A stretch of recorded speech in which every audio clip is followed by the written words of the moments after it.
這裡原來種的可都是罌粟，大片大片的鋪滿整個山頭。我還以為我拍到了泰國最美的世外桃源呢。但是當我問 AI 這個視頻該用什麼標題的時候，卻給他的答案給嚇到了。他說：“你現在所在的地方就是臭名遠播的金三角，是自帶流量的。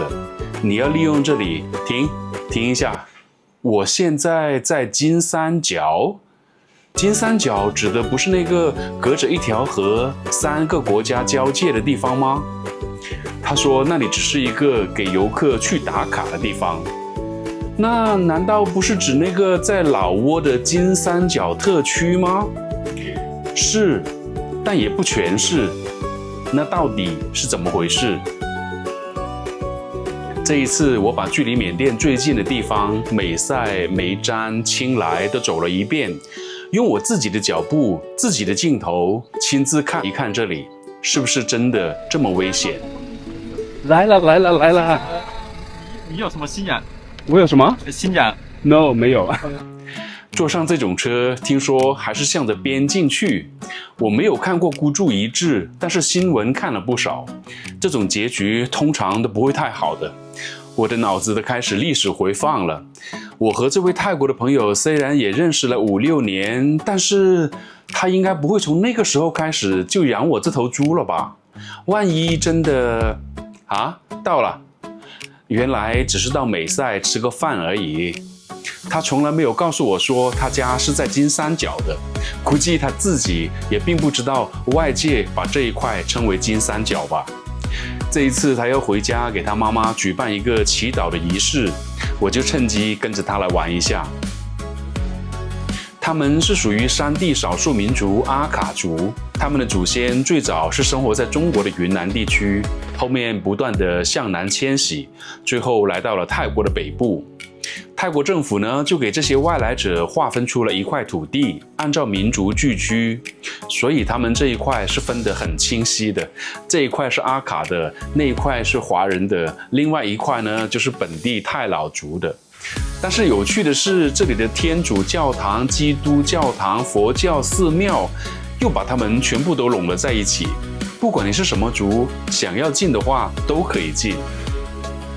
我朋友家是信奉天主教的，為他媽媽祈禱，就是結合了天主教的儀式和他們阿卡族自己的傳統習俗。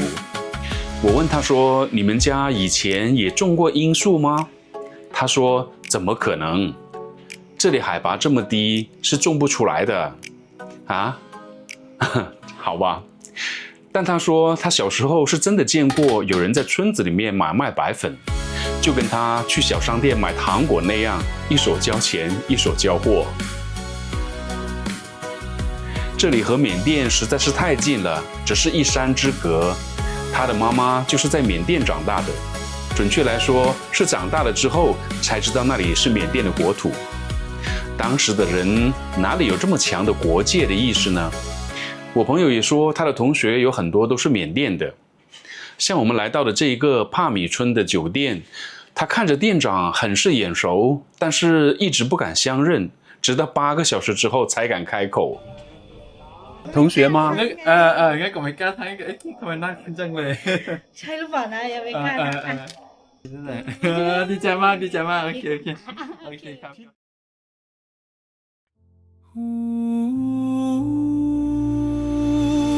60多年前，美越戰爭正在進行的時候，美國政府發現他們前線的大兵們很多都染上了毒癮，甚至還把毒品走私回到了美國的本土去。於是就一路的追查，發現源頭是來自於這一片泰國、老撾、緬甸3不管的深山老林。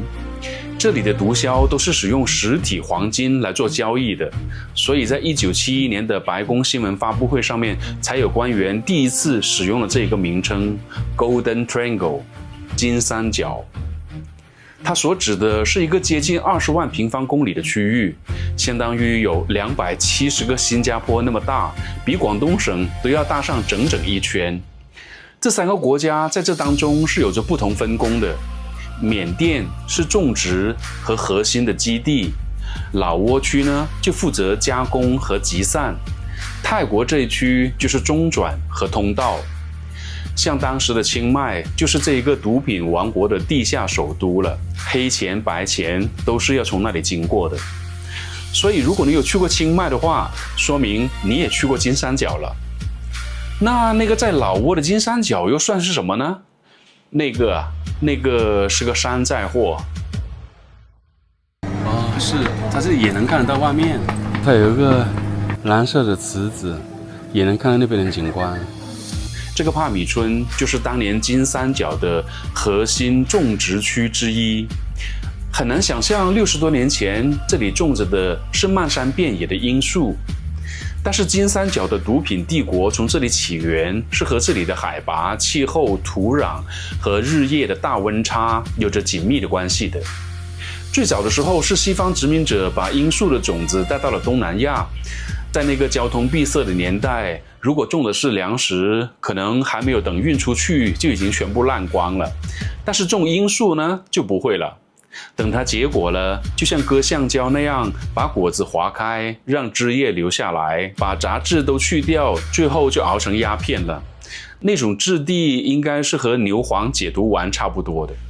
它既好保存又好運輸，更加能夠賣得高價錢。於是農民就開始零星地進行種植了。這個時候，一些戰敗的殘軍和武裝的勢力也逃到了這裡，並且用帶來的槍把這裡變成了他們的地盤。從種到制再到賣，變成了一個完整的工業鏈。也只有他們了，才能夠有能力建起工廠，在這裡進行化學加工，最後弄出了那個真正的毒品之王海洛因。他們的目的就是為了生存和購買武器。可能也還是想着要去收復往日的失地吧，也就是還在做着所謂的復興大夢。那個故事我們就不扯它了。這個是土豆泥是嗎？哎，這土豆泥這個是呢，辣椒，你可以這麼理解成辣椒，因為剛才他们那個就是做這個韭菜的那個韭菜的鬚。這個就是涼拌啦。這是我們早上的那個摘的那個菜哈，口根烤。昨天去買的。有那個菜嗎？弟弟，白菜。米飯。那2個是米飯，蕉葉米飯。你呢？這個剛才也去我們摘的那個菜嘛。那個瓜。然後這個是出金樹那個。這個盤喜村比剛才那裡的海拔要再高個300多米，曾經也是一個完美的種毒之地。現在呢，就全部都種上了這種名貴的阿拉比卡咖啡。上這裡來的這一條山頂上的公路，一邊是泰國，一邊是緬甸。看着這些連綿的大山，你就知道60年前為什麼這裡會是3不管的地帶了。那個時候想要在這裡穿行，是還得靠馬來運貨的。這也就是為什麼當年的毒梟所創建的運輸的組織都是叫做馬幫了。這種地形複雜、道路不通的深山老林，剛好為他們提供了完美的掩護，所以不管怎麼種、怎麼運，泰國政府都拿他們沒有辦法。現在這裡算是大變樣了，打通了公路，從這裡去到美賽的鎮上也只不過是30-40分鐘，完全不再是什麼與世隔絕了。唯一隔絕的就是外面的城市繁囂，在這裡真的是非常的安靜和安逸的。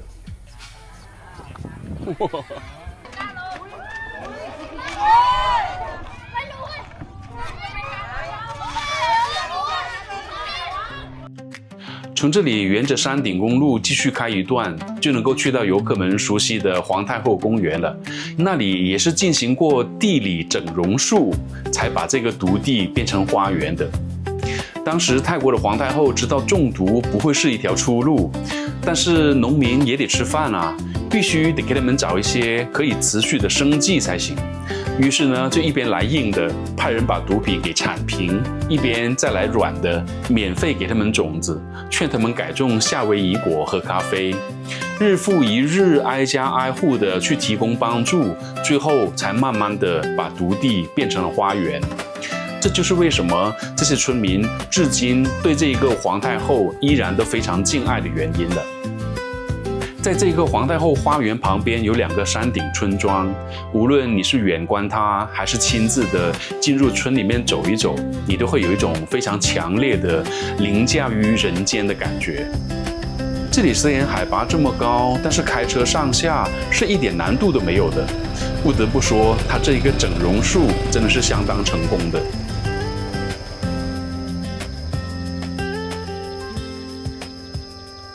為什麼你會說中文？我那個以前他是會啊，我有去過那個台灣啊。台灣啊。哦，對，這邊很多人去過台灣啊。對，是沒有那麼厲害，會一點點。會一點點啊。去上班了，對。我們是那個阿公啊嘛，是台灣。中國來啊。中國來的。阿公阿嬤，就是華裔。對，華裔。這裡很多年輕人都曾經到台灣工作過。對他們來說，就好像是學校的實習一樣，是一條必然的路徑。除了剛才那2位老哥，還有民宿的老闆，幫我指路的村民，都是能夠說中文的，並且有着濃濃的台灣腔。因為這一帶和台灣太有淵源了。像這個翠峰茶園，當年就是由泰國的國王親自牽頭，專門從台灣請來了農業和茶葉的專家，教這裡的村民種茶。所以這裡種出來的最出名的茶葉是帶有濃濃的台灣血統的金萱烏龍，也就是台茶12號和軟枝烏龍。但是時代變了，年輕人那麼遠跑來，是衝着這裡的綠茶瑞士卷和綠茶千層糕來的，更加是衝着這一座拿過世界級建築界的奧斯卡獎的咖啡廳來的。設計師專門為了不破壞茶園連綿起伏的自然線條，把這個建築半隱藏在山坡裡。喂，你不是介紹金三角嗎？怎麼跑題了？哦，是啊。但是老撾的那一個金三角特區，它都可以山寨人家的 IP 來賺錢，我借來宣傳一下泰北的美景，也說得過去吧。說起那個山寨金三角啊，它是由一家叫做金木棉的中國公司經營的。你一聽這個名字，就知道它是衝着金三角的臭名在外來的了。他和老撾政府簽下了99年的租地合約，在起名的時候，如果叫做什麼金木棉特區的話，是根本沒有人會留意到它的。於是他們知道黑紅也是紅，臭名也是名嘛，就叫金三角吧。沒想到他們還有一點運氣，他們用這個名字的時候是2007年，這個時候金三角在華人界並不算有多出名。它是直到了2011年鬧出了一個湄公河慘案，最後又被拍成了電影，金三角這個名字才真正在華人界成為了讓人聞風喪膽的符號。但是這個時候最初的那個金三角，最輝煌最龐大的那個毒品帝國，其實早就已經瓦解了，1號頭目也都已經病死了在緬甸的軟禁豪宅裡面好幾年了。搞出慘案的只不過是他當年手下的一個小頭目而已。到了今天，緬甸和老撾那邊不僅是没有把毒瘤連根拔起，反而給金三角穿上了電詐、網賭這些灰色的新外衣，比起60年前真的是要恐怖多了。剛才問了，只能泰國人和緬甸人進出這個口岸，其他的外國人都不可以。ฝรั่งสีก็ไม่ได้ใช่ไหมไม่ได้ฝรั่งก็ไม่ได้反觀泰國這邊呢，用了整整30年才得到國際上的認可。它是在2003年的時候才被從聯合國的毒品生產國黑名單當中除名的。這裡的罌粟種植面積從它巔峰時期的10萬公頃降到了幾乎可以忽略不計的程度。也就是說，泰北這一塊其實和毒品早就已經完全沒有關係的了，和對岸的那個山寨金三角更加是兩碼事。但是可怕的是，外界對這裡的刻板印象似乎就永遠停在了那一個最黑暗的年代。難怪基於這些大數據訓練出來的 AI 都對我說，這邊的邊際線就是人性和貪欲的邊界，美賽口岸都藏有不可告人的黑歷史，在這個法外之地的邊緣，全部都是為了賺快錢，最終有可能會消失在對岸的淘金者。但是這些為什麼和我在這裡真實感悟到的簡直是兩碼事呢？因為我和 AI 了解到的世界雖然是相同的坐標，但是我們用來衡量它的那把尺子是截然不同的。AI 的那把尺子極其的巨大，它的時間是以幾十年為單位的，人數是按照群來計算的。如果用這把大尺子去量，人的一生無非也就是從幼小到青壯，然後到衰老，最後集體消失在這個世界的一個短小的過程。而我手裡的是一把迷你的小尺子，我的時間單位是分秒，我看到的人是一個一個具體的人。用這一把小尺子去量，才能夠發现清晨時稻田上的露水和霧氣，還有摘下野菜時那清脆的聲響，和孩子們既緊張又歡樂的笑聲。